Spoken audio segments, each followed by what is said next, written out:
हम यही है, देख लेना, कोई फर्क नहीं पड़ता, क्योंकि हम कोई गलत काम नहीं करते। और 99% हम ये कोशिश करते हैं कि हमारे लोकल आदमी की नौकरी लगे, और उसी से यूनियन आज हिंदुस्तान जिंक में आप किसी भी यूनिट में चले जाओ, चाहे जावर में जाओ, चाहे दरीबा में जाओ, चाहे जिंक स्पेल्टर देबारी में जाओ, हम ये चैलेंज से कह सकते हैं कि हमारे यहाँ जिंक स्पेल्टर देबारी में 95% लोकल आदमी है, क्योंकि जो क्वालिफाइड है वो भी लोकल है, तो 95 हो गए। कोई इलेक्ट्रिशियन है, कोई फिटर है, कोई मैकेनिक है, कोई क्या है, और क्वालिफाइड है, डिप्लोमा है, वो नौकरी लगी ना, तो 95% लोकल है। यहाँ ट्राई सबसे ज्यादा एब्सेंट का झगड़ा, हमारे वहाँ भी एब्सेंट का झगड़ा है। आज हमारे 18 आदमी बाहर बैठे हुए हैं, 7 बार नौकरी रखवा के, कितनी बार, 7 बार नौकरी रखवाने के बाद फिर भी नौकरी पे नहीं आवे तो क्या किया जाए? क्या उनके घर से हाथ जोड़ के लावे? अभी 3 आदमी, एक परमानेंट है, 2.5 महीने से नहीं आ रहा, परसों में पहले दिन घर जाके 2 थप्पड़ मारी। भाई तारे को नौकरी करनी, वीआरएस लेना, क्या करना?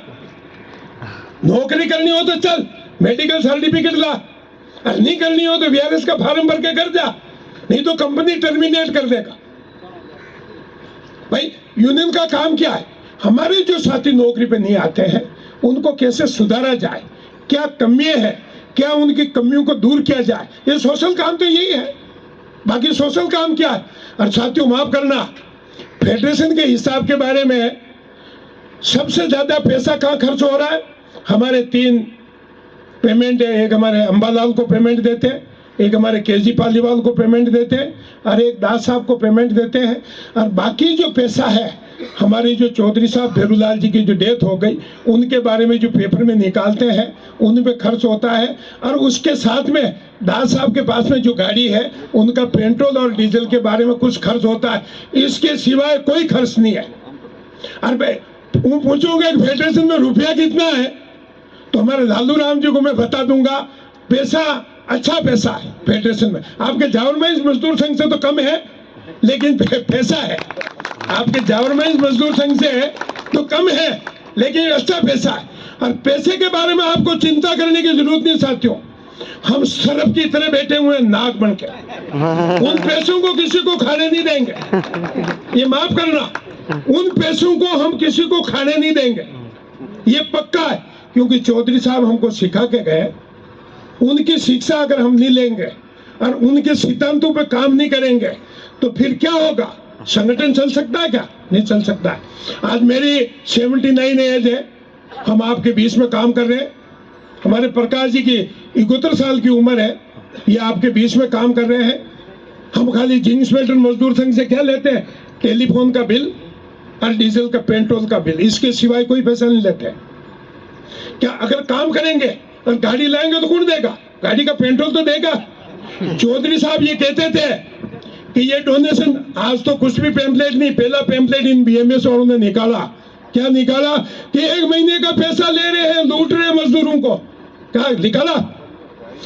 पहले चौधरी साहब जब जिंदे थे उस समय दूसरी यूनियन वाले चौधरी हर एग्रीमेंट में जब डोनेशन होता पैम्पलेट निकालते हैं कि बी चौधरी ऐसो आराम के लिए पैसा ले रहा है, मजदूरों को लूट रहा है, सब कुछ कर रहा है, ये कर रहा है। चौधरी साहब कहते हैं कि जो पैसा लिया वो बैंक अकाउंट में, अगर मैं आपका काम करूंगा तो गाड़ी की जरूरत पड़ेगा तो गाड़ी में जाऊंगा, और हवाई जहाज की जरूरत पड़े तो हवाई जहाज में जाऊंगा, और पैसा मजदूरों से लूंगा, मैनेजमेंट के सामने भीख नहीं मांगूंगा। क्योंकि मैनेजमेंट से अगर पैसा लूंगा तो मैं मजदूरों का काम नहीं कर सकता, फिर मुझे जो उद्योगपति जो कहेगा उसका काम करना पड़ेगा। वो 82 में 84 में बिरला हॉस्पिटल में भर्ती हुए बॉम्बे, उनकी एक किडनी का ऑपरेशन किया, उनका बिल नहीं आया। मेरे को बोला वो मेरा बिल नहीं आया। मैं नीचे गया तो हमारे यहाँ नाथू द्वारे के वो अधिकारी थे, तो मैंने उनको बोला साहब हमारे चौधरी साहब का वो बिल नहीं आया, किडनी का ऑपरेशन किया, कि वो बिल बिरला जी ने रोक दिया। तो हमने कहा साहब वो बिरला जी से रोकने की जरूरत नहीं है, आप हमारा बिल ऊपर भेज दीजिए। मैंने चौधरी साहब को जाके बोला कि साहब वो ये कह रहे हैं कि बिरला जी ने बिल रोक दिया है, तो वो बिल बिरला जी लेंगे। चौधरी साहब ने कहा उनको बोलो कि इमीडिएट मेरा बिल भेजे, अन्यथा मैं हॉस्पिटल खाली करके जा रहा हूं और पैसा पेमेंट करके जाऊंगा। वो पैसा पूरा पेमेंट किया और उसके बाद में 95 में जब वापस उनके कैंसर हुआ स्पाइन में, एक पैसा पेमेंट किया और हिंदुस्तान जिंक मजदूरों ने दिया। और हमारे साथियों माफ करना, कभी कभी क्या होते हैं, बहुत से आदमी क्वेश्चन पूछते हैं। हमारे डालसन जी आज डेथ हो गई, हेमराज जी की डेथ हो गई। हमारे डालसन जी की वाइफ किस कंडीशन में, कोई विचार कर सकता है? हम फेडरेशन की तरफ से 700 रुपया पर मंथ उनकी वाइफ को देते हैं। क्यों दे रहे? कि डालसन जी ने जो गवर्नमेंट मजदूर संघ के लिए जो काम किया है, साथियों आज की तारीख में ऐसा एक भी बंदा नहीं है, माफ करना हमारे साथी बेटे, एक भी बंदा नहीं है जो 24 घंटा काम करने के लिए तैयार खड़ा रहे। वो एक मोटरसाइकिल लेके जोधपुर पैसे पे जाते हैं, कहाँ कहाँ नहीं जाते हैं। निम्बाड़ा स्टेक में बैठना है, 1 महीना तक बैठे रहते हैं। बिरला सीमेंट में बैठना है, रामगंज मंडी बैठना है, भवानी मंडी बैठता है। आज उस आदमी की अगर डेथ हो गई तो उनकी वाइफ के लिए हम कुछ हेल्प नहीं कर सकते? अगर वो हम नहीं कर सकते तो फिर हमें इंसान कहलाने के लायक नहीं है। इसलिए हमने निर्णय किया, जब डालसन जी की डेथ हो गई तो उनकी वाइफ को हम 700 रुपया फेडरेशन की तरफ से पेमेंट करते हैं। वो फेडरेशन की तरफ से पेमेंट करते हैं, क्योंकि ये हमारा एक नैतिक अधिकार है। अगर आपके आज लालू राम जी काम कर रहे हैं, नंगा राम जी काम कर रहे हैं, कल अगर काम करते करते अगर एक्सीडेंट हो जा, अभी तो हिंदुस्तान जिंक की व्यवस्था है, जो ऑपरेशन हो जाता है, सब हो जाता है, बढ़िया व्यवस्था है। अभी तो परमानेंट के लिए भी अच्छी व्यवस्था करने जा रहे हैं। प्रकाश जी ने बताया नहीं कि आप टेम्परेरी नहीं रहा, ठेकेदार का नहीं रहा, अब आपको भी ग्रेजुएटी रिटायरमेंट भी मिलेगी। 20 में किसी की ग्रेजुएटी नहीं मिलेगी, अब आपकी जितनी ग्रेजुएटी है वो रिटायरमेंट में मिलेगी। इसलिए आप वो टेम्परेरी और ठेकेदार के आदमी नहीं रहो। और आपके मेडिकल फैसिलिटीज के लिए कुछ व्यवस्था हम करने जा रहे हैं। कुछ को बुलाया लेकिन अभी तक बैठ नहीं रहा है, तो हम 2.5 लाख तक। अब उसमें प्रॉब्लम क्या है, कभी कहते हैं 2 बच्चे होने चाहिए, कभी फादर मदर होने चाहिए, कभी 5 कैंडिडेट होने चाहिए, कभी 6 होने चाहिए। अब क्या होने चाहिए उसमें हम भी उलझे हुए हैं, अभी विचार कर रहे हैं। तो क्या है कि अगर मान लो 2.5 लाख का हम इंश्योरेंस करें, 4 आदमी कवर करें, लेकिन वो इंश्योरेंस क्या होगा, हॉस्पिटल में भर्ती होगा तो ही काम आएगा, डेली की मेडिसिन नहीं मिलेगी। तो हम विचार कर रहे हैं कि इसको भी निपटाने के लिए क्या व्यवस्था की जाए, ताकि उसको जल्दी से जल्दी निपटा के हमें एक व्यवस्था करें कि इस फैसिलिटीज को लागू करें। और जो नहीं लेना चाहता, राजस्थान गवर्नमेंट की लेना चाहता है वो ले ले, अगर वो नहीं लेना चाहते हो तो प्रधानमंत्री की लेना चाहता है वो ले ले, और बाकी को पैसा मिल जाए। ये एक व्यवस्था हमारे दिमाग में आई है, तो उस बारे में हम सोच विचार के अभी विचार कर रहे हैं कि क्या हमको करना चाहिए। तो साथियों, आप लोगों के दिमाग में स्वर्गीय वीर चौधरी जी, भेरूलाल जी मीणा, डालसन जी और हेमराज जी लोहार, इन आदमियों का आज हम 1000 दफे नमन करें तो भी हमारे लिए कम है। अगर आप कहीं उलझ जाओ, अभी हमारे इन्होंने कहा, गौतम जी ने, आप किसी काम में उलझ जाते हो और आपके काम में तकलीफ आ रही है यूनियन का कोई फैसला करने में, हम ये कह रहे हैं, वादा करके कह रहे हैं कि 5 मिनट चौधरी जी की समाधि पे जाके आंख बंद करके बैठ के विचार करना, आपके सामने फैसला निकल के आ जाए। ये हम प्रैक्टिकल कह रहे हैं, ये कोई थ्योरी में नहीं कह रहे। हमारे ऊपर तो बहुत आक्रमण हुआ है, हिंदुस्तान जिंक पे जितना आक्रमण हुए हैं शायद किसी पे नहीं हुए। हजारी लाल जी, गिरधारी लाल जी ने क्या कम आक्रमण किया? क्या कांग्रेस ने कम आक्रमण किया? जिंक स्मेल्टर देवारी की यूनियन तोड़ने के लिए सुकरिया जी ने एक ही रात में सन 67 में 350 आदमी भर्ती कर दिए। कितने? 350 आदमी, carpenter operator, welder operator, fitter operator, painter operator, उनको सबको जो थे आईटीआई, उन सबको ऑपरेटर बना दिया और डिप्लोमा वालों को 2nd ग्रेड ऑपरेटर दे दिया यूनियन तोड़ने के लिए। जॉर्ज फर्नांडिस जैसा नेता, जॉर्ज फर्नांडिस का नाम तो सुना आपने, रेलवे के बहुत बढ़िया नेता थे और बाद में तो जनता सरकार में मिनिस्टर रहे। वो जिंक स्मेल्टर देवारी आए और उन्होंने, चौधरी साहब ने कहा कि इनको अंदर मीटिंग करने दो। हमारे एक टंकी बनी हुई है, उन लोन में सन 69 में जॉर्ज फर्नांडिस ने मीटिंग की वहाँ, और उन हमारी जो एम्प्लॉयज यूनियन एक थी ऑपरेटरों की, वो हमारे इंटेक के खिलाफ थी। वो जॉर्ज फर्नांडिस को कहा हमको ये नहीं मिलता, तो जॉर्ज फर्नांडिस ने क्या कहा कि जो फैसिलिटीज तुमको मिल रही है इस पब्लिक सेक्टर में, वो हिंदुस्तान में कहीं नहीं मिलती है। ये जॉर्ज फर्नांडिस ने कहा, सन 69 की बात कह रहे हैं। तो साथियों, क्या है कि हमारे प्रकाश जी ने आपको एग्रीमेंट के बारे में हर चीज के डिटेल में समझाया। कॉन्ट्रैक्टर के मजदूर जो सरफेस वाले हैं, ये कंपनी बिल्कुल नहीं देना चाह रही थी। 100% सरफेस के मजदूरों को माइनिंग के मजदूरों के बराबर नहीं देना चाहती, बिल्कुल नहीं देना चाहती। और सरफेस में भी 3 हिस्सा करना चाह रही थी कि ओएनएम अलग, हॉस्पिटल अलग, और जो सिविल में जो काम करते हैं स्वीपर, और ये नर्सरी में जो काम करते हैं इनको अलग। हमने कह दिया, चौधरी साहब ने एक लाइन लिखी है, अगर हम उस लाइन को भूल जाएंगे तो फिर हम उनके जो किए हुए काम के पीछे हट जाएंगे। हमने मैनेजमेंट को बोल दिया, भले 1% हमको कम मिले लेकिन हम एक जैसा लेंगे, इसके सिवाय हम कहीं भी एग्रीमेंट नहीं करेंगे। साथियों, आज से हमारे कुछ कहते हैं बीएमएस की यूनियन, हमारे जिंक स्मेल्टर लेबर में तो बीएमएस यूनियन भी थी, सीटू भी थी, एचएमएस यूनियन भी थी। 3 तरह की यूनियनों को जिंक स्मेल्टर लेबारी में हमने सेन किया है। जिंक स्मेल्टर लेबारी की गेट तो एक जैसे वो अकबर ने मेवाड़ पे हमला नहीं किया महाराणा प्रताप के ऊपर, उस तरह से जिंक स्मेल्टर लेबारी पे जितने हमले हुए आपके तो खाली ये अभी वो गेट का नाम क्या कहते हैं, गेट का नाम याद है, टावर गेट। तो मैं इस मौके के ऊपर मैं आप लोगों से एक निवेदन करना चाहता हूं, उस टावर गेट का नाम बदल के अभी आपको डोनेशन मिल रहा है तो स्वर्गीय बी चौधरी और भेरूलाल मीणा की गेट बना दी जाओ। आप पैसा खर्च कर, क्योंकि आपने माता जी के मंदिर बहुत बड़ा काम किया, शिव जी के मंदिर बहुत बढ़िया काम किया, एक सराहनीय काम है, ये दिखता है जनता को। कोई कहता है कि पैसा लालू राम जी खा के होंगे, फलाना खा के होंगे, कोई पैसा नहीं खाता है। अगर काम आगे रह के जो काम करता है उसके ऊपर अंगुलियां हजारों उठती है, उसको कोई रोक नहीं सकता है, कोई नहीं रोक सकता है, लेकिन काम सामने दिख रहा है। तो इस मौके के ऊपर मैं आप सभी लोगों से निवेदन करूंगा, हमारे नंगाराम जी, लालू राम जी से भी निवेदन करूंगा कि टावर गेट के तो है ही है, उसके ऊपर स्वर्गीय बी चौधरी और भेरूलाल मीणा की गेट बना दी जाए इस डोनेशन के पैसों से लेकर। हम जिंक स्मेल्टर देवारी में भी प्रकाश जी ने हमने अभी विचार किया है, हमारे वेलफेयर फंड के पैसे से और सीएसआर के पैसे से स्वर्गीय बी चौधरी की गेट और एक बस स्टैंड बनाने जा रहे हैं। अभी हमारे पैसा हमने लिख के दे दिया है, अभी जल्दी से जल्दी, ताकि हम कुछ कर सके या नहीं कर सके, लेकिन जिन आदमियों ने हमको बहुत कुछ दिया है तो उन आने वाली पीढ़ी उनके नाम को याद रखे कि इन्होंने आदमी ने मजदूरों के लिए क्या किया है।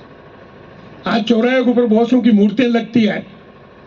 चौधरी साहब की मिसेज ने मेरे को साफ बोला कि चौधरी जी की मूर्ति मत लगाना, उसके ऊपर कौवे बैठेंगे, कागले बैठेंगे, पीट करेंगे, वो ठीक नहीं होगा, इसलिए मूर्ति होनी नहीं चाहिए। हमारा बहुत पहले विचार था कि जावर महिषा और जिंक स्मेल्टर लेबारी में हम उनकी मूर्ति का विचार करें, लेकिन हमने बदल दिया उनकी बात। माँ जी ने हमको बोला, मांगीलाल कभी भी मूर्ति मत बनाना देना, क्योंकि उस कौवे बैठेंगे, कागले बैठेंगे, पीट करेंगे, वो हमारे पास फोटो आएगा, हमको बहुत दुख, हम बहुत दुखी होंगे। वो बंगाली में बोलते हैं, हम बहुत दुखी होंगे। तो साथियों, क्या है कि बीएमएस यूनियन जिंक स्मेल्टर लेबारी में भुगत चुके हैं, हमारे सामने चंदा काटते थे, उठ के चले गए 1 महीना 2 महीने के बाद, उठ के चले गए। आज आरएसपी में क्या मिलता है मजदूरों को? प्रकाश जी ने आपको कहा मिनिमम वेज भी पूरा नहीं मिलता है, उनका पीएफ और ईएसआई भी कटता नहीं करता। हम उन नेताओं को ये कहेंगे जो बीएमएस यूनियन बनाना चाहते हैं और वो स्टेट गवर्नमेंट में नौकरी कर रहे हैं, हमारा उनको एक मैसेज दे रहे हैं कि जितने भी इरिगेशन, पीडब्ल्यूडी, वाटर वर्क्स और आरएससीबी में जितने कॉन्ट्रैक्टर के मजदूर हैं, उन मजदूरों का कम से कम सैलरी बढ़ा दी जाए और उन मजदूरों का पीएफ और ईएसआई की पूरी व्यवस्था की जाए, तो हम मानेंगे वाकई में आपने कोई काम किया है।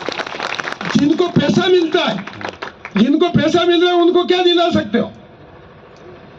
क्या आपको और इससे ज्यादा पैसा कोई दिला सकता है? नहीं। कोई नहीं दिला सकता है। ये हम आपसे वादा करके कह रहे हैं। प्रकाश जी ने कहा कि जो एग्रीमेंट, ये मैनेजमेंट इतनी चतुर चालाक, माफ करना, हम एक है इसलिए फैसले हो रहे हैं। और अपने जो 14 नवंबर को जो हड़ताल की, उस मैनेजमेंट को ये पता पड़ गया कि हम इनके साथ कुछ भी करेंगे पूरा हिंदुस्तान जिंक बैठ जाएगा। उसके कारण ये चूक के फैसला कर रहे हैं। अभी बोनस का फैसला है, मैनेजमेंट का विचार है जो गया साल मिला उसके बराबर नहीं देना चाहते हैं, इसलिए हमने फैसला नहीं किया। समझ में आई आपको? क्योंकि इधर ग्रेड बढ़ गई, सरफेस के मजदूरों की ग्रेड बढ़ गई। 8.33 जो बोनस मिलेगा वो बोनस कम मिलेगा। मैनेजमेंट तो आप भी बोल दो साहब पुरानी रेट का बोनस देना है, अभी ऑर्डर करते हैं 10 मिनट में खाते में डाल देगा। लेकिन हमने कह दिया नहीं चाहिए। वो बोनस का फैसला भी ये हमारे एरियर मिल जा, सब मिल जा, नई ग्रेड बनेगी, नई ग्रेड के बाद में फिर फैसला करेंगे बोनस का और उसका वो गुड कही सरकार उसमें। अभी हमारे सख्ताव साहब ने कहा कि अपने अभी 2-3 दिन में मैनेजमेंट के साथ बैठ के बोनस की बात करें। हमने कहा पहले एरियर मिलने दो, मजदूरों को पहले लेने दो, नई ग्रेड बनने दो और उसके बाद में मैनेजमेंट के साथ बैठ के अपन बोनस की बात करें और बोनस के फैसले की बात करें। साथियों, स्वर्गीय बी चौधरी जी का जो उदाहरण है, कितनी दफे उनके ऊपर जितने हमले हुए हैं, शायद गुलाब चंद जी कटारिया आज महामहिम में पंजाब हरियाणा के जामरकोटला यूनियन बनाने गए, 3 टांके माथे में आए। समझ में आई आपको? जामरकोटला में यूनियन बनाने गए, 3 टांके माथे में आए और मुखर्जी चौक में मीटिंग ली। और उस मीटिंग की अध्यक्षता किसने की? हमारे जिंक स्मेल्टर देवारी के शैतान सिंह जी ने, जो हिंदुस्तान जिंक के अधिकारी बन के अहमदाबाद में रहते हैं, शैतान सिंह जी, उस मीटिंग की अध्यक्षता की। और उस मीटिंग में क्या बोला गुलाब चंद जी ने कि ये जो टांका मेरे माथे में जो लगी है ये मेरे नहीं लगी है, उदयपुर की जनता के लगी है। मतलब आदमी को भड़काने का, ये करने का। फिर जावर माइंस के और जिंक स्मेल्टर देवारी के और हम चौधरी साहब के घर के बाहर 100 आदमी पहरा दे रहे थे लठ लेके, ताकि कोई भी आदमी चौधरी साहब के घर पे हमला नहीं कर सके। वो तकलीफें देखी है, वो तकलीफें तो अभी आपको कुछ है ही नहीं है। अगर आपके चंद आदमी कुछ बोलते हैं व्यक्तिगत स्वार्थ के लिए, उन आदमी को जवाब देना चाहिए, खड़े होकर जवाब देना चाहिए। क्योंकि आपके अगवा अगर काम करेगा, अरे अगवा के कोई लठ मारेगा और आप अगर आंख बंद करके देखे रहोगे तो फिर आपका काम कौन करेगा? चौधरी साहब के लिए जो जावर माइंस और जिंक स्मेल्टर देवारी ने किया है, वो जिंदगी में न तो कोई कर सकता है, न कोई करेगा, न आगे भी कभी हो सकता है। उनके साथ 3-3, 5-5 आदमी साथ चलते थे हर जगह। हरदेव जोशी ने हिसाब पूछ लिया, भंवरलाल झमर, हरदेव जोशी और निरंजनाथ आचार्य पे केस कर दिया चौधरी साहब ने। और जितनी जी अपने चंदे काटने की बुकें नहीं है, वो गाड़ी में भर के विधानसभा के सामने बोरी में रख दी, जयपुर विधानसभा में, और केस कर दिया। लास्ट में आचार्य जी क्यों कि मैं माफी मांग लूं, मेरे पे ये केस तो उठा दो, भंवरलाल झमर तो मर गया। और लास्ट में आचार्य जी भी मर गए। ये क्या है कि ईमानदारी का काम कर रहे हो। आपको अपना चार्टर, हिंदुस्तान जिंक की जो ऑडिट करता कौन है? जनसंघी चार्टर अकाउंटेंट है, VS लोढ़ा एंड कंपनी। कौन? जनसंघी VS लोढ़ा। चौधरी साहब ऑडिट किससे करवाते हैं? VS लोढ़ा एंड कंपनी, जो कट्टर जनसंघी उस जमाने का। तो उस आज भी ऑडिटर वही कर रहे हैं। इसलिए क्या है, सब हिसाब आपका साफ है। आपको डरने की क्या बात? आप कोई चोरी नहीं कर रहे हो, कोई डाका नहीं डाल रहे हो, या किसी को दे नहीं रहे हो, किसी को ले नहीं रहे हो, तो किस बात का डर है? हाँ बिल्कुल, अगर मजदूरों से पैसा ले रहे हो तो मजदूरों को अधिकार है उनका हिसाब पूछने का। और जो हमारे जो अगवा है उनकी ड्यूटी बनती है उनको हिसाब बताए,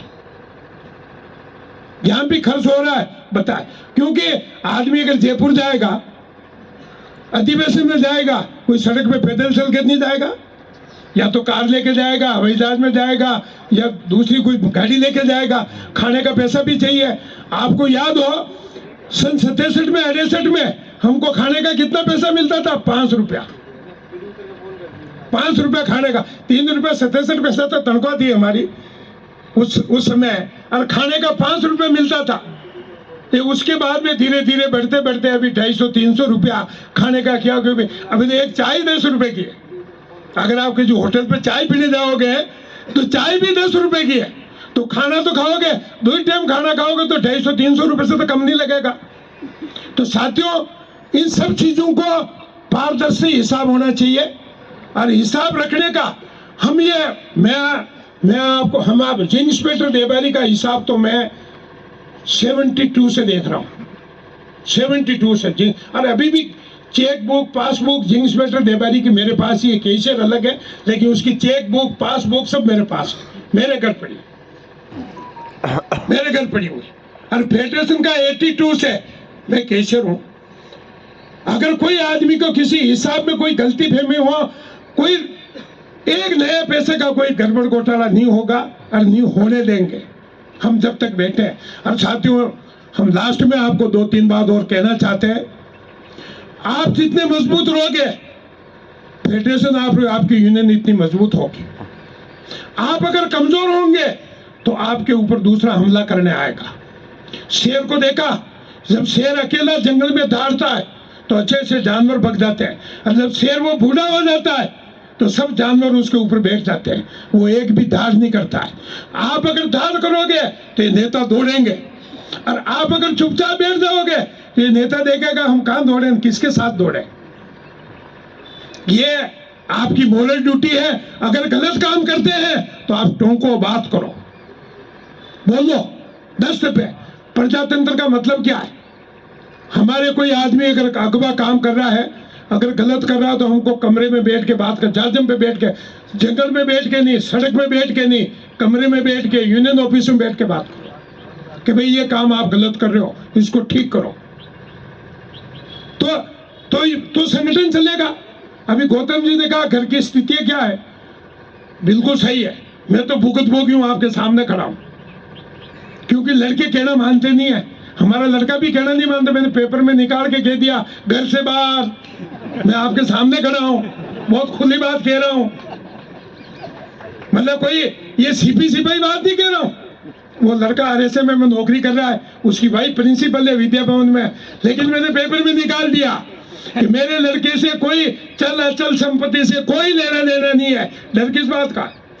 अगर जो आदमी अगर लड़का गलत काम करता है, उसको अगर ठीक नहीं कर सकता तो दूसरों को कभी जवाब देने का उसकी हिम्मत नहीं होती। इसलिए साथियों,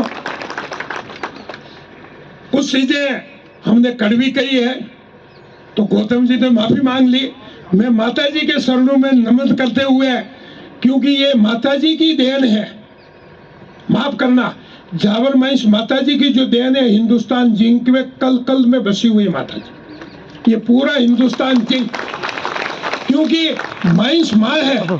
इस माँ के कुछ बेटे पैदा हुए और कुछ बेटियां पैदा हुई है। बेटा तो है जिंक स्मेल्टर और चंदेरिया, बेटियां अगूचा दलीबा, ये बेटियां महिष बेटे और स्मेल्टर बेटे।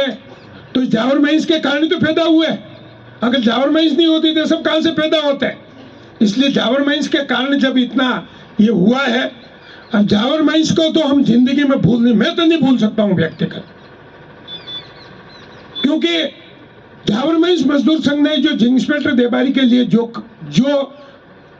लड़ाई लड़ी, बी चौधरी जी को जिंक इंस्पेक्टर देबारी से टर्मिनेट कर दिया, यहां से जावर से जिंक इंस्पेक्टर देबारी में ट्रांसफर कर दिया और उनका टर्मिनेशन कर दिया। टर्मिनेशन में क्या किया आप अगर सुनोगे तो आपके दिल कांप जाएंगे। एक रजिस्टर में 12 आदमी के नाम है, 12 आदमी के। कंपनी क्या कहती है कि ये 12 आदमी हमने तो साल भर पहले नाम लिख दिया, मतलब हर महीने के नाम साल भर पहले लिख दिए। तो एक आदमी का भंवरलाल जी ड्राइवर का ट्रांसफर हेड ऑफिस में हुआ तो उनका नाम क्यों कट गया दूसरे महीने में? नहीं कटना चाहिए, उनका नाम कट गया और चौधरी जी को टर्मिनेट कर दिया। ट्रिब्यूनल में जीत के आए और जिंक इंस्पेक्टर देबारी से वापस इस्तीफा दिया।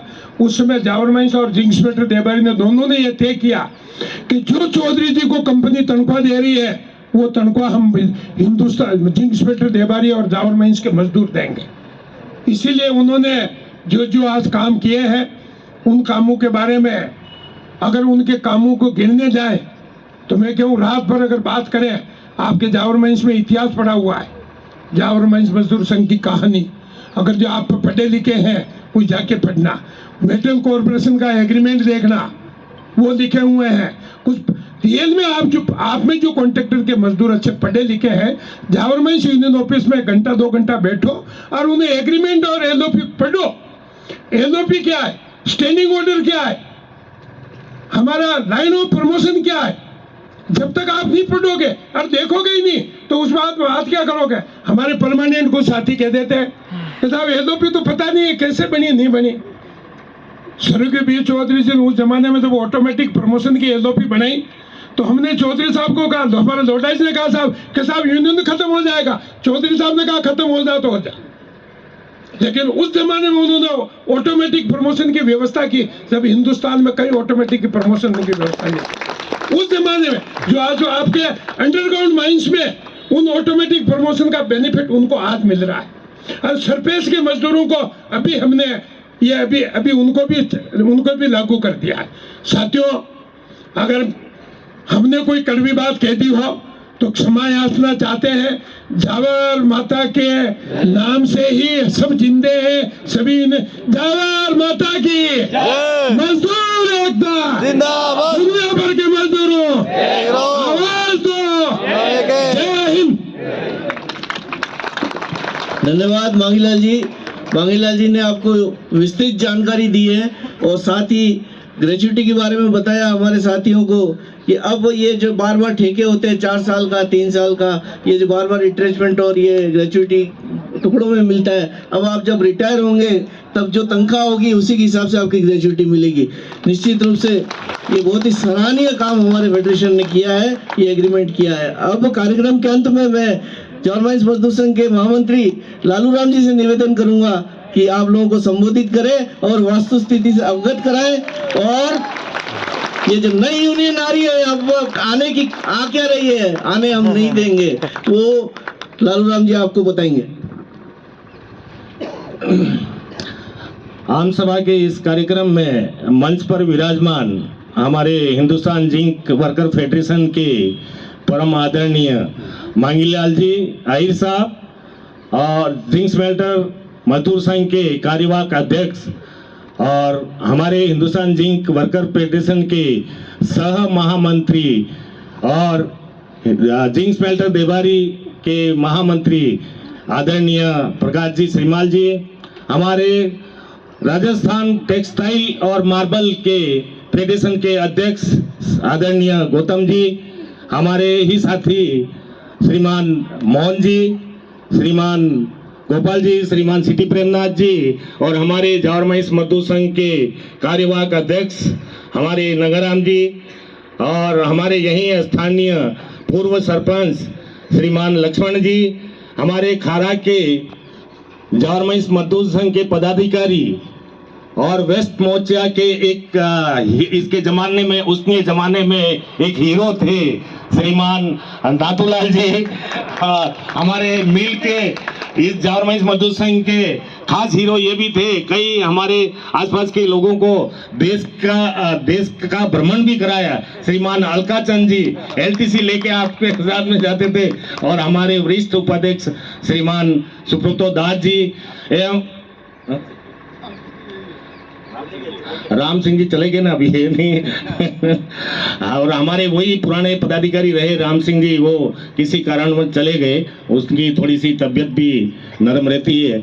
और मेरे प्यारे साथियों, महिला शक्तियों, बहुत बहुत आभार व्यक्त करता हूं कि आप 2-3 घंटे से यहाँ पर इस सभा में बैठे हुए हैं और हमारे जितने भी दिग्गज जावर माइंस मजदूर संघ हो, जिंक स्मेल्टर हो और यहाँ के जो पदाधिकारी जिन्होंने इस संगठन में जो संघर्ष किया, वो संघर्ष आपके सामने इनके शब्दों द्वारा आपको सुनाया गया।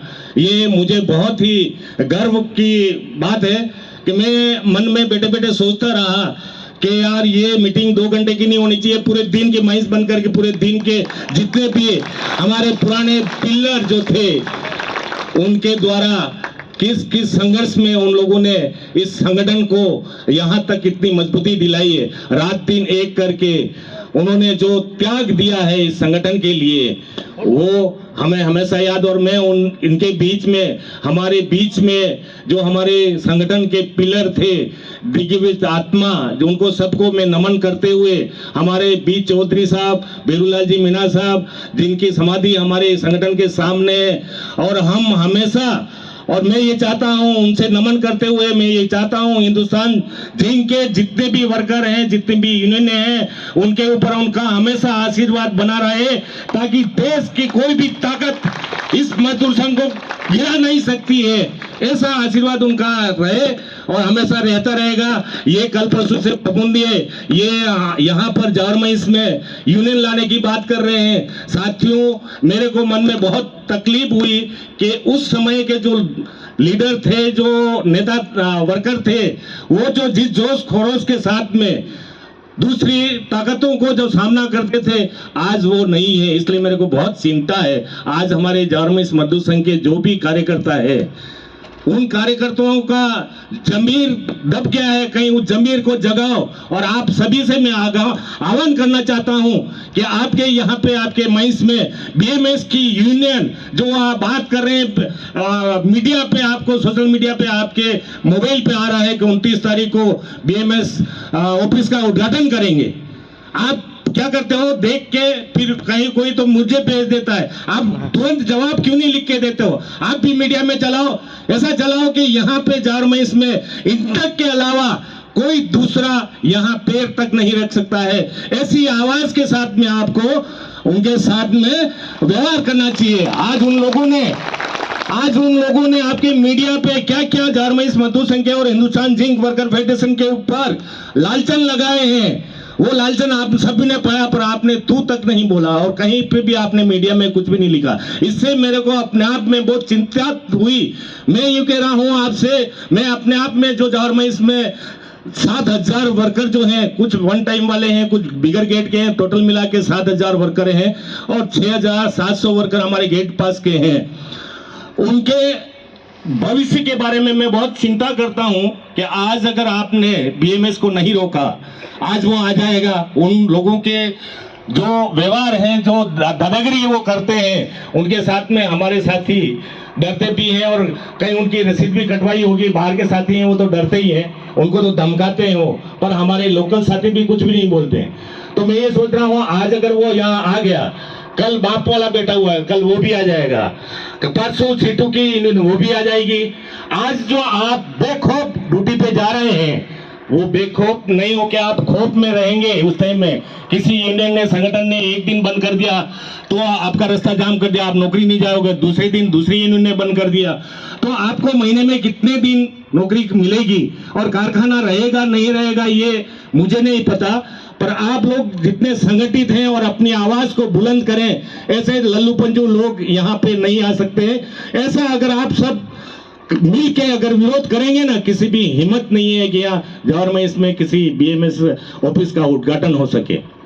साथियों, मैं आपसे कहना चाहता हूं, मेरे कार्यकर्ता को भी कहना चाहता हूं कि आप में वो जोश लाओ कि किसी को जवाब दो। आप क्या है कि लोकतंत्र के नागरिक हो, भारत सरकार के नागरिक हो और भारत देश के नागरिक हो, आपको भी सब अधिकार है। आप किसी की बात, गलत बात सुनने के लिए नहीं है।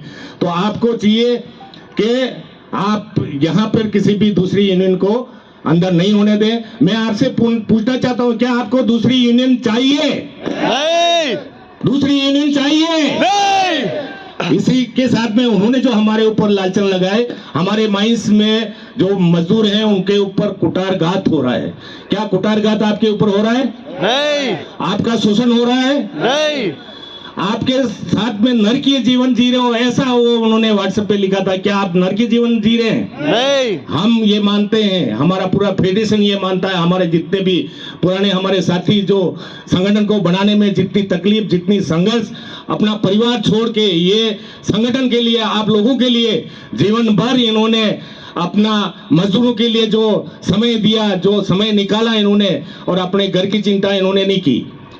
मैं भी अपने जब से यूनियन में आया 30 वर्ष मेरे को भी इस यूनियन संगठन में काम करते हुए हो गए, और मैंने ठीक है पहले सलाहकार था, उसके बाद मैं पदाधिकारी बना।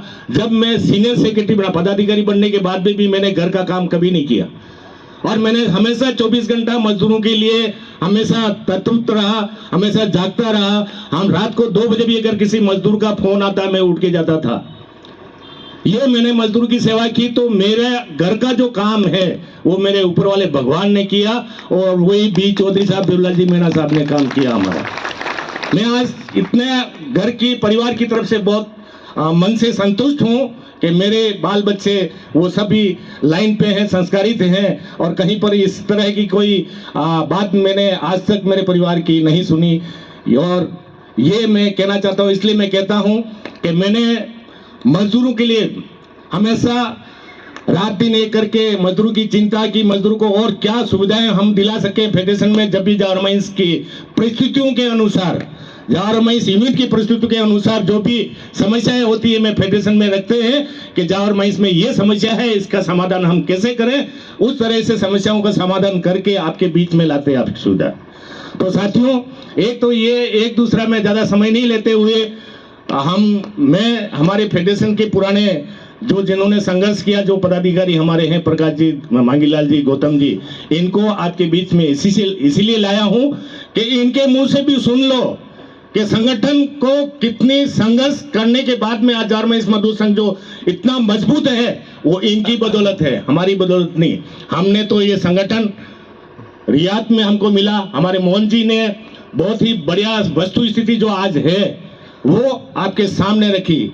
मेरे को बहुत ही अच्छा लगा, मोहन जी ने आज जो वस्तुस्थिति जावर की जो है वो आपके सामने संबोधन करके आपको बताया। बहुत खुशी हुई मन में। हमारे बीच में आप सभी अगर इस तरीके से सामने वाले से बात करेंगे तो किसी की हिम्मत नहीं है आपको दूसरे यूनियन के या दूसरे किसी भी असामाजिक तत्व के सामने आपको खड़ा रह सके आपके सामने। तो साथियों, एक में ज़्यादा समय नहीं लेते हुए बहुत कुछ बातें अपने और मौका मिलेगा और बात करेंगे, पर हमारे जो मेहमान आए हैं इनको भी समय पे वापस जाना है। तो मैं यही लास्ट में ये कहना चाहता हूँ कि आपका जो 50 रुपया जो आप मासिक चंदा देते हैं वो आपका ऑफिस में 2 हमारे एक बाबू रखा है और एक हमारा पियोन रखा है, जो आपके सामने बहुत सारे साथी जानते हैं, जो कानून से बेरा है, मुंह से बोलता है, पर 12वीं तक पढ़ा लिखा है। वो हमारे बीच में आया और हमने देखा कि भाई हम इसको कहीं नौकरी तो कंपनी में तो लगा नहीं सकते हैं, हम इसका परिवार पालने के लिए क्या कर सकते हैं। तो उनको भी हमने ऑफिस में पियोन के नाम पे रखा ताकि उसको भी उसका परिवार चल सके। और कई बार हमने ये भी किया है, सामाजिक आसपास के क्षेत्रों में हम सामाजिक कार्य करते हैं, जैसे स्कूल में गरीब बच्चों को स्वेटर बांटना, पुस्तकें देना, कॉपियां देना, जूते कहीं कहीं नहीं थे वो भी दिया। 2-3 केस ऐसे हैं मेरे पास। एक जाबला की एक पिताजी, उनके दादाजी मेरे पास आए थे। एक बच्ची बीएड कर रही है झुंझुनू में, उसका स्कॉलरशिप लेट हो रहा था और उसकी फीस की डेट निकल रही थी, तो वो हमारे पास में आए, बोले साहब 20,000 फीस है और हम भर नहीं पा रहे हैं, हम बहुत गरीब परिवार था। तो जावर माइंस मजदूर संघ ने उसकी फीस भरी 20,000। ये भी हमारे उस 50 रुपए में से है। एक हमने हमारे बीच में बहुत पहले हमारे मगन जी जो सरपंच रहे उस टाइम में टीडी के, वो नगेला का एक बच्चा लेके आया था जिसका बीएड कर रहा था, उसकी फीस वो नहीं भर पा रहा था। तो मगन जी लेके आए थे मेरे पास, तो बोले साहब इसकी फीस नहीं भर पा रहे। तो उस टाइम में उनको हमने 10,000 रुपये दिए, उसकी फीस भरी, और उसके बाद में बीएड करने के बाद वो टीचर बन गया, और टीचर बनने के बाद में उसने 10,000 जावर माइंस मजदूर संघ को वापस रिटर्न किए। ये है हमारे। आज तो कहते हैं ना आप 50 रुपये लेते हो, क्या करते हो? 50 रुपये बहुत काम आता है आपका। मैं ये चाहता हूं कि आपका एक एक पैसा बचा के हम किसी मजबूर या लाचार लोगों की मदद करें, तो उनका जो आशीर्वाद हमें मिलता है उस आशीर्वाद से मैं ये चाहता हूं मेरे जावर के मजदूर सुरक्षित रहे, स्वस्थ रहे और हमेशा प्रगतिशील रहे। ये भावना मेरी रहती है हमेशा। और हमेशा मैं माताजी से यही प्रार्थना करता हूं, माताजी और भोलेनाथ से यही प्रार्थना करता हूं कि हे माता पिता, हमारे इस हिंदुस्तान जी का वर्कर का या ऑफिसर हो, जो भी हो, ये एक हमारा एक परिवार है। इस परिवार के लिए हमेशा आप आशीर्वाद रखना और इस परिवार को सुखी रखना, ये हम चाहते हैं। आपके सामने आपके 2 साल हमने बोनस में से 1,000 रुपये लिया, 2 करोड़ का काम किया। ये आपके सामने शिवजी मंदिर में पूरी पहाड़ी काट के, और ये बहुत बड़ा सराय आपने बनाया है। इसमें कुछ काम बाकी है, बाउंड्री का कुछ बाकी है। बहुत सारे हमारे साथी जैसे वर्क जो हमारा साथी है वो प्रसादी करता है, उससे कुछ नहीं, पर जो बाहर के जो लोग आते हैं वो प्रसादी के भाई होल हमको दे दो। मैं बोला बिल्कुल आपको मिल जाएगा, साफ सुथरा रहना चाहिए। और हम कितना दे इस होल का, मैं कहा आप कुछ मत देना, मेरे जावर में इस मजदूर संघ को आशीर्वाद देना कि वो हमेशा सुरक्षित रहे। इन्हीं शब्दों के साथ में उनको हम ये कहते हैं, और कोई पैसा वैसा हम नहीं लेते हैं। तो साथियों, कुछ काम हमको जो हमारी मेहनत से हम आज माइनिंग में काम करते हैं, इतने रिस्क में काम करते हैं, भगवान के आशीर्वाद, माता जी के आशीर्वाद नहीं रहेगा तो हम कभी सुरक्षित नहीं रह सकते। तो इसीलिए मैं ज़्यादा आपका समय नहीं लेते हुए मैं आप सभी से ये आग्रह करता हूँ, और मैं मन से भी 2-3 दिन से मेरे को नींद नहीं आ रही है। मेरे को आपके ऊपर शंका हो रही है, क्या आप लड़ पाओगे, लड़ोगे कि नहीं लड़ोगे, क्या अपने अपने घर में बैठ जाओगे। मैं कल भी मीटिंग में कार्यकर्ता की ली थी, कार्यकर्ता को भी थोड़ा झाड़ दिया कि अपना जमीर जगाओ तुम लोग, खाली नेता बनने से काम नहीं होता है। सीधे सीधे नेता बन गए और घूमते रहे तो ये काम नहीं। मजदूरों के लिए लड़ाई लड़नी पड़ेगी। आपने कुछ नहीं देखा, आपको लड़ाई लड़नी पड़ेगी। कौन आ रहा है यहाँ, अभी झंडी जो लगा रहे थे, मैंने उस साथी को बोला वो झंडी उतार के फेंक दो, कौन क्या करता है।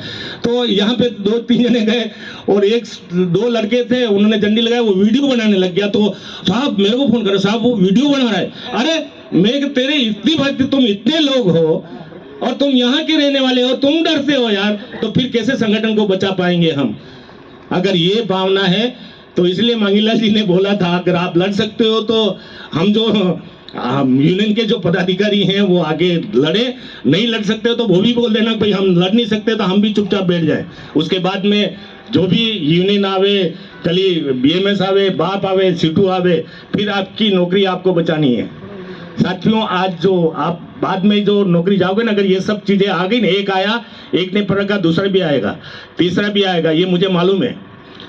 तीसरा भी हर मौका देख रहा है कि कौन पहले घुसे। तो इनका क्या है कि इनके साथ तो सरकार है, सरकार के सभी मंत्री संतरी ये व्हाट्सएप पे क्या चलाते, बीएमएस के ऑफिस का उद्घाटन करने के लिए सीएम आ रहा है, कोई बोलता है वो मंत्री जी आ रहे, बाबूलाल जी खराड़ी मंत्री आ रहे हैं, ऐसे तो अफवाह फैलाते हैं। ये जो भी आवे ना, मंत्री आवे चाहे प्रधानमंत्री भी आए, अगर हम इधर से उधर नहीं जाएंगे तो कोई भी किसी की ताकत नहीं है कि यहाँ पे बीएमएस की यूनियन का ऑफिस का उद्घाटन कर सके।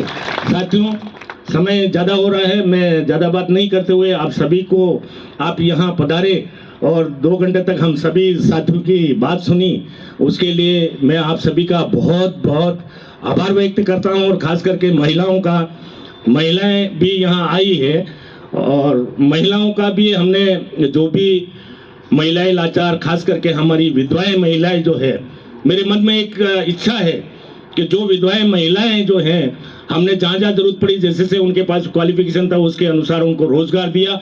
कुछ महिलाओं को हमने ड्राइवर सिखा के ड्राइवर का जो नौकरी दिया है, रोजगार दिया है। वो 5 महिलाएं ऐसी है जो आज की तारीख में स्कॉर्पियो चला रही है, और मेरा सपना है कि मैं उन महिलाओं को अंडरग्राउंड में नौकरी कराऊंगा। ये मेरा सपना है। ये सपना मेरे मन में इसलिए आया कि 2008 में मैं साउथ अफ्रीका गया था विजिट पे, वहां पे अंडरग्राउंड की माइंस थी और वहां पे अंडरग्राउंड में महिला आपकी रेस बोरिंग की मशीन चला रही थी। तब से मेरे को मन में आया कि मेरे मजदूरों में से महिलाएं अंडरग्राउंड में काम करेगी। मैं लड़ते लड़ते 5 साल हो गए, और एक बार ऐसे ही अपने स्टेडियम में जो मीटिंग हुई थी सेफ्टी वीक की, उसमें हमारे डायरेक्टर जो थे लक्ष्मण सिंह जी शेखावत ने, वो सब आए थे। उस समय मेरे को मौका मिल गया कि मैं बोला कि डाइवर्सन आज बार हर बार कंपनी कहती है डाइवर्सन करेंगे, वो करेंगे, ये करेंगे। मैं क्या 2 साल से मैं आपको बोल रहा हूं कि हमारी महिलाओं को रोजगार दो, आप दे नहीं रहे हो। उसी टाइम में उन्होंने कह दिया कि बस में हम कर देंगे। तो उसके बाद में अब महिलाओं को देवे कैसे, क्या करें। तो कुछ महिलाएं जो थी, विडो थी, तो उसको कंपनी ने एक सोचा कि हम सब ने मिलकर सोचा कि पहले इनको गाड़ी सिखवाते हैं। गाड़ी सिखवाने के बाद में गाड़ी सीख जाएगी, उसके बाद में हमारी कंपनी की जो स्कॉर्पियो है, बोलेरो है, इस पे अपन चलाएंगे। मैं कहा ठीक है चलाओ। तो एक लेलन कंपनी को कांटेक्ट दिया 1 महीने का, उस 1 महीने में ये गाड़ियां सीखी। उसके बाद में मैंने भी रिक्वेस्ट करके हमारे माधु सिंह जी से उनको रिक्वेस्ट किया कि इन महिलाओं को थोड़ी गाड़ी हाथ साफ करो, एक ड्राइवर ले लो, और पैसा चाहिए तो बोले हम दे देंगे, पर उन्होंने पैसा नहीं लिया, पर महिलाओं को एक्टिव मतलब बना दिया। उसके बाद में इनका लाइसेंस आ गया। उसके बाद में इनको स्कॉर्पियो और बोलेरो में आज हमारी ये महिलाएं जावर में चलाती चलाती है, उदयपुर एयरपोर्ट सब जगह जाती है। तो ये हमारे बहुत खुशी हुई, इनके मन से एक डर निकला और आज ड्राइवरिंग का काम कर रही है। इन्हीं महिलाओं को मैं अंडरग्राउंड ले जाऊंगा, पहले डंपर पे ट्रक पे इनकी ट्रेनिंग दिलाएंगे, उसके बाद में एलपीटी एलएसडी ये महिलाएं चलाएगी। ये मेरा एक सपना है, वो सपना माता जी ही पूरा करेगी। मैं कह रहा हूँ, मैं इन्हीं शब्दों के साथ में ज्यादा समय नहीं लेते हुए एक बार पुनः आप सभी का बहुत बहुत आभार, धन्यवाद, जय हिंद। धन्यवाद लालू राम जी। साथियों, लालू राम जी ने बोला, आपको पूछा कि आपको दूसरी यूनियन चाहिए क्या? नहीं। आप लड़ने के लिए तैयार है? हाँ। लड़ने के लिए तैयार है? हाँ। तो बस इस मजदूर संघ जिंदाबाद। अब मैं अंत में मेमाराम जी से निवेदन करूंगा, कार्यवाहक अध्यक्ष झारमाई मजदूर संघ, कि हमारे आए हुए मेहमानों को धन्यवाद और आप सबको धन्यवाद ज्ञापित करें। इस सभा में पधारे हुए हमारे परम आदरणीय मांगीलाल जी साहब, साथियों 5 मिनट और रुक जाओ। प्रकाश जी श्रीवाल साहब, आपके बहुत बहुत दिल से आभार व्यक्त करते हैं। मैं और लालू राम जी 4 साल के थे, ये समझ लो हमारा 63 का जन्म है। आप 67 में कंपनी ज्वाइन करके इतनी लंबी सेवा दी इस कंपनी को और इस संगठन को। आपने इस संगठन के बारे में 70-71 साल का जो अनुभव बताया, बहुत ही काफी हमारे साथियों के दिल में बैठा होगा ये संगठन किस प्रकार से काम कर रहा है और आज दिन तक इस संगठन ने क्या क्या किया। और मैं हमारे सभी साथियों से एक ही बात कहना चाहता हूं, आप एक बंद मुट्ठी लाख की नहीं तो खाक की। इस संगठन ने, हमारे बी चौधरी साहब ने जो सपना देखा था कार में बैठने का, आप संगठित रहेंगे तो इससे आगे हो सकता है आप एरोप्लेन में घूमे। ये हमारा सपना साकार हो। आप सब एक ही झंडे के नीचे रहें और बाहरी ताकतों से सावधान रहें। हम सब संगठित रहेंगे। आने वाले टाइम में हम अच्छे से अच्छा करेंगे। झारमाई मजदूर संघ ने जावर से संगठन बनाने चालू किए, पूरे विश्व में गए। हमारे बी चौधरी साहब जावर से विश्व लेवल पर जाके काम किया और आप में से ही निकले थे और आने वाले टाइम में आप में से ही निकल के इस संगठन को संभालेंगे, यही मैं आशा करता हूं। जार माता इस हमारे झारमाई पूरे समाज और हमारे पूरे ग्रुप को सुरक्षित रखे और सबको सद्बुद्धि दे, हम संगठित रहे और इस झारमाई को बहुत आगे बढ़ाए। धन्यवाद, जय हिंद। साथियों, आप लोग झारमाई मजदूर संघ के साथ हैं? हाँ। आप सभी सदस्य के साथ हैं? हाँ। आप लोग लड़ने को तैयार हैं? हाँ। दूसरी यूनियन नहीं आने देंगे, नहीं आने देंगे। आज बढ़ करके यहाँ से जाइए आप लोग। धन्यवाद साथियों।